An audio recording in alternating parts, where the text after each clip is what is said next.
Good morning to all of you. UPSC CSC with Maheshwari Chauhan YouTube channel में आप सभी का भरपूर स्वागत है। मैं महेश्वरी चौहान।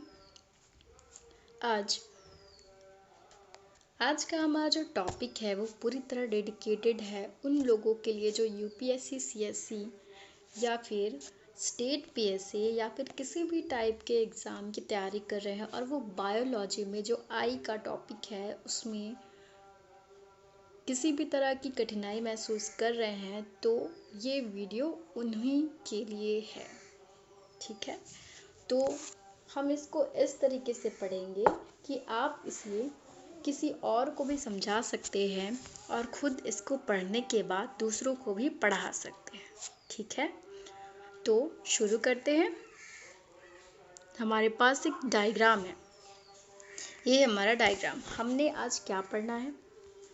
तो हमें पढ़ना है कॉर्निया, सिलियरी मसल्स, रेटिना और ऑप्टिक नर्व। यहाँ पर ब्लाइंड स्पॉट पाया जाता है। एक मिनट,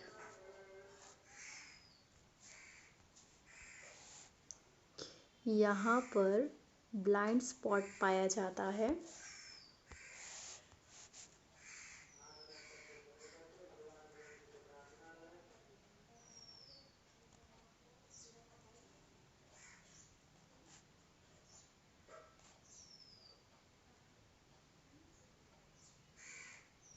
यहाँ पर ब्लाइंड स्पॉट पाया जाता है। ठीक है, तो आज हमें क्या क्या पढ़ना है? कॉर्निया, प्यूपिल, लेंस, आइरिस, सिलियरी मांसपेशियाँ, सिलियरी मसल्स, रेटिना और ऑप्टिक नर्व्स। ठीक है, फर्स्ट हम पढ़ रहे हैं कॉर्निया। कॉर्निया क्या चीज़ है? तो मैं आपको एक बार दिखा देती हूँ डायग्राम में। It's called cornea. जो उभरी हुई संरचना होती है वो कॉर्निया कहलाती है। ठीक है, तो कॉर्निया में रक्त सिराएं नहीं पाई जाती हैं और ये एक व्यक्ति से दूसरे व्यक्ति में, एक ह्यूमन बॉडी से दूसरे ह्यूमन बॉडी में इजीली ट्रांसफ़र की जा सकती है और इसका ट्रांसप्लांट भी किया जाता है। ठीक है, जब किसी ने कहा हो कि किसी ने अपनी आंखें डोनेट की हैं, तो आंखें डोनेट करने का मतलब उन्होंने अपना आई बॉल डोनेट नहीं किया है, उन्होंने डोनेशन किया है अपने कॉर्निया का। और ये एक ह्यूमन बॉडी से दूसरे ह्यूमन बॉडी में ट्रांसफ़र की जाती है और वो उसे आसानी से एक्सेप्ट कर लेती है, इसलिए क्योंकि उसमें किसी भी प्रकार की सिराएं या नर्व्स नहीं पाई जाती है। 99.99% एक्सेप्ट कर लेती है। ठीक है, इसे नम बनाए रखने के लिए अश्रु ग्रंथि जो लैक्राइमर ग्लैंड होती है वो आँखों के पास उपस्थित होती है। मैं आपको एक डायग्राम बना देती हूँ यहाँ पे। ये जो आँखें हैं हमारी, ठीक है, तो यहाँ पर हमारे आंसू गिरते हैं, ये लैक्राइमर ग्लैंड। और यहाँ पे जो नोज़ है हमारा, नोज़ वाला जो पार्ट है, यहाँ पर से भी आपने कभी कभी कभी या हमेशा भी जब भी कोई व्यक्ति रोता है तो उसके आंसू तो बहते ही हैं, साथ साथ नाक से भी आंसू बहते हैं। वो इसलिए क्योंकि जो आँख में जो लैक्राइमर ग्लैंड पाया जाता है उसका कुछ पार्ट नाक में भी होता है। ठीक है, सेकंड है हमारा आइरिस। यह आँखों के रंग के लिए जिम्मेदार होता है। जो आइरिस होती है, आपने देखे होंगे, काली आँखें, नीली आँखें, भूरी आँखें, थोड़ी येलोइश आँखें होती हैं। वो आँखों के वाइट बॉल का येलो नहीं, उसके आइरिस का, जो आजकल लोग कॉन्टैक्ट लेंस लगाने लगे हैं अलग अलग कलरफुल। ठीक है, तो वो जो नेचुरल जो होता है वो आइरिस होता है। उसका जो कलर होता है किस पर डिपेंड करेगा? तो ये जेनेटिक्स होती है, माता पिता से बच्चों में आती है। ठीक है, इसका काम क्या है? तो ये प्रकाश की मात्रा को नियंत्रित करता है। प्रकाश की मात्रा को नियंत्रित करने का काम करता है आइरिस। इसके बाद है हमारा सिलियरी मसल्स। सिलियरी मसल्स क्या करती है?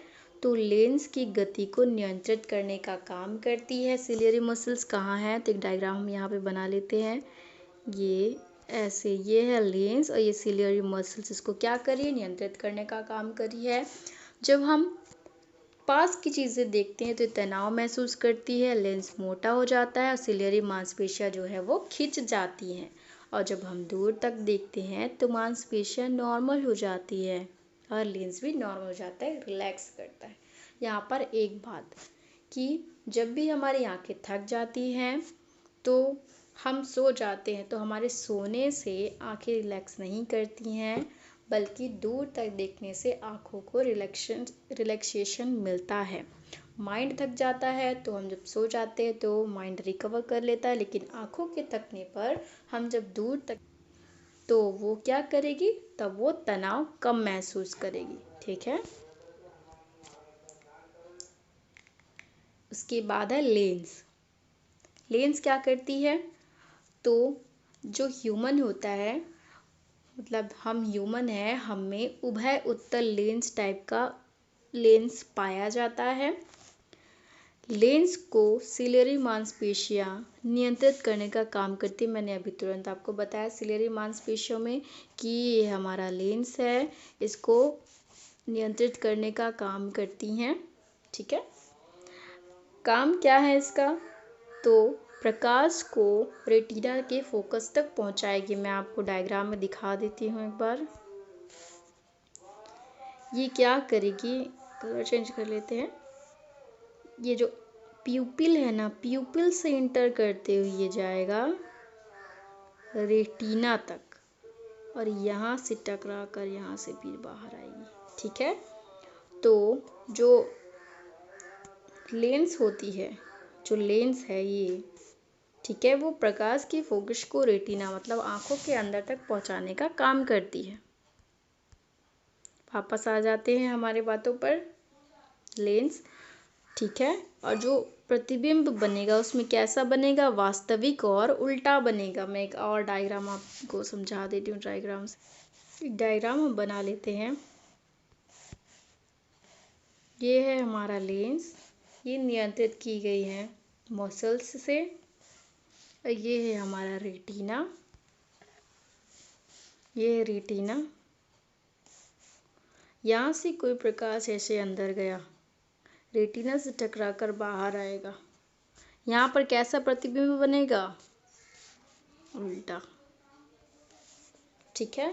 लेकिन माइंड इसको क्या कर देगा, सीधा। तब हमें वो चीज़ें सीधी दिखाई देती हैं। ठीक है। माइंड इसको सीधा कर देता है। ठीक। वास्तविक बनेगा लेकिन उल्टा प्रतिबिंब बनेगा। उसके बाद आता है रेटिना। रेटिना जो होता है, ठीक है, रेटिना किस चीज़ के लिए जिम्मेदार होता है, तो रेटिना जिम्मेदार होता है हमें कोई चीज़ें दिखाने के लिए। ठीक है। रेटिना जिसको हम कहते हैं आँखों का पर्दा, रेटिना है पर्दे का काम करती है। यहाँ पर हमारी आँखों का लेंस है, यहाँ से ऐसे जाकर प्रकाश ऐसे आएगी, यहाँ उल्टा प्रतिबिंब बनेगा, यहाँ पर सीधा प्रतिबिंब बनेगा। मानव नेत्र इसको हमारा ब्रेन है उसे सीधा करके वास्तविक प्रतिबिंब और सीधा बनाएगी बाहर की ओर, लेकिन हमारी आंखों के अंदर उल्टा बनता है। ठीक है। तो रेटिना में 2 टाइप की सेल्स पाई जाती हैं।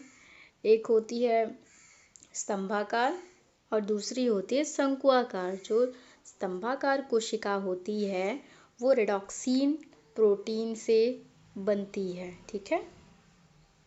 या उनमें रेडॉक्सिन प्रोटीन पाया जाता है। रेडॉक्सिन किन टाइप के प्रोटीन से मिलकर बनता है, तो रेटिनिन और ऑक्सिन प्रोटीन से मिलकर बनती है।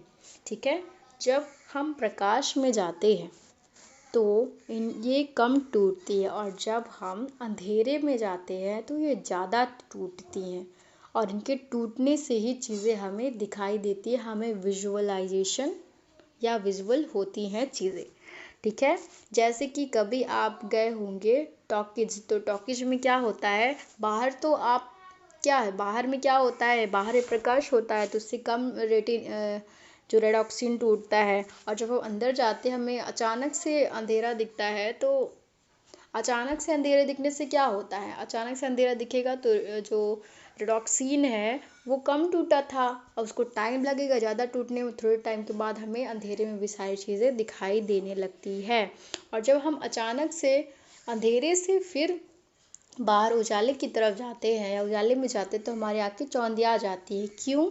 तो ये इसलिए होता है क्योंकि रेडॉक्सिन जो प्रोटीन होता है वो ज़्यादा टूट जाता है। ठीक है, फिर थोड़े टाइम के बाद वो सारी चीज़ें नॉर्मल हो जाती हैं।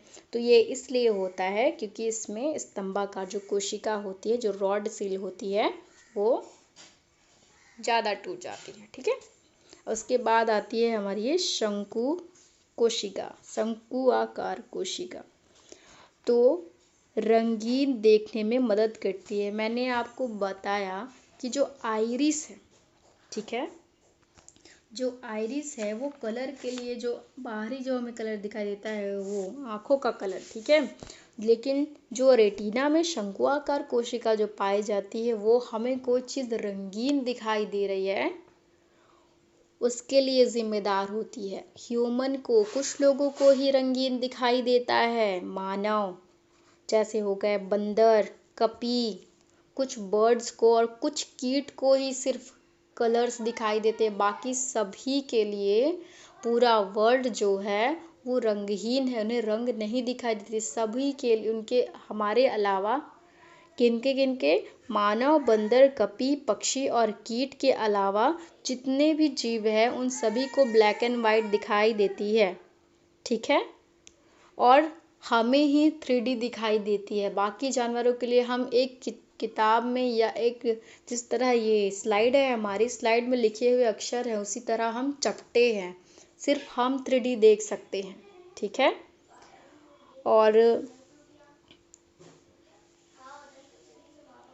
आगे हम इसके बाद हम पढ़ते हैं तंत्रिकाएं। ठीक है, जो नर्व्स हमने पढ़ा था। ठीक है, नर्व्स मैं आपको दिखा देती हूँ जो ब्लाइंड स्पॉट से निकलती हैं, मतलब ब्लाइंड स्पॉट्स जुड़ी हुई होती हैं आंखों से। ये है ऑप्टिक नर्व्स। ठीक है,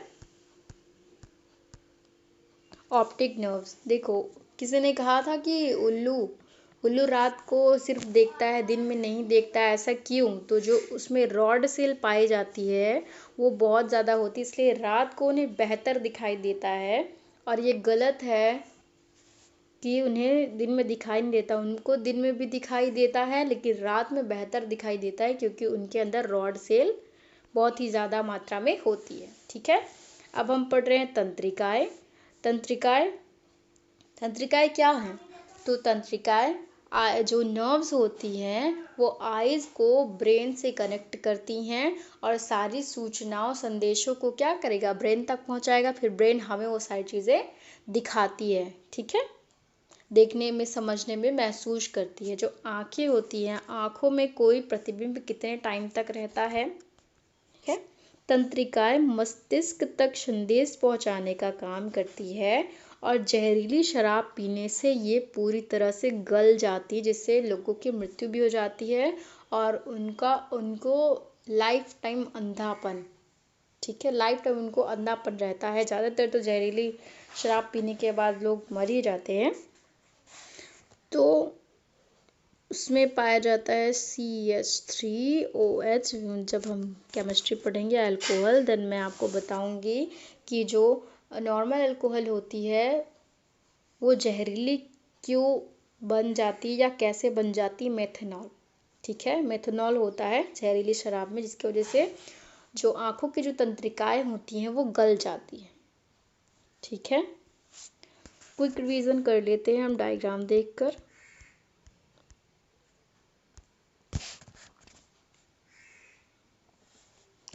ठीक है, पहला हमने पढ़ा कॉर्निया। कॉर्निया क्या होता है? तो जो बाहर वाला उभरा हुआ पार्ट होता है वो कॉर्निया कहलाता है। प्यूपिल, ये जो बीच में जो रास्ता दिखाई दे रहा है प्रकाश जाने के लिए अंदर तक, वो ये है। और जो लेंस है, लेंस उभय उत्तर लेंस टाइप का लेंस मानवों में पाया जाता है। आइरिस आंखों का कलर आनुवांशिक होता है। सिलियरी मसल्स इसको खिंचाव और रिलैक्स करने का काम करता है, नियंत्रित करने का काम करता है। यहाँ पर ब्लाइंड स्पॉट पाया जाता है जिससे ऑप्टिक नर्व जुड़ी हुई हैं आँखों से। रेटिना एक टाइप का पर्दा है जिससे प्रकाश टकरा कर हमें कोई भी चीज़ें दिखाई देती हैं। मैं आशा करती हूँ कि आज की क्लास आप सभी के लिए बहुत ही ज़्यादा हेल्पफुल रही होगी। ज़्यादा से ज़्यादा हमारे इस वीडियो को शेयर कीजिए और चैनल को सब्सक्राइब कीजिए और उन लोगों तक ये वीडियो पहुंचाइए जिनको इस वीडियो की ज़रूरत है। Thank you. आज के लिए बस इतना ही, बाकी की क्लास कल।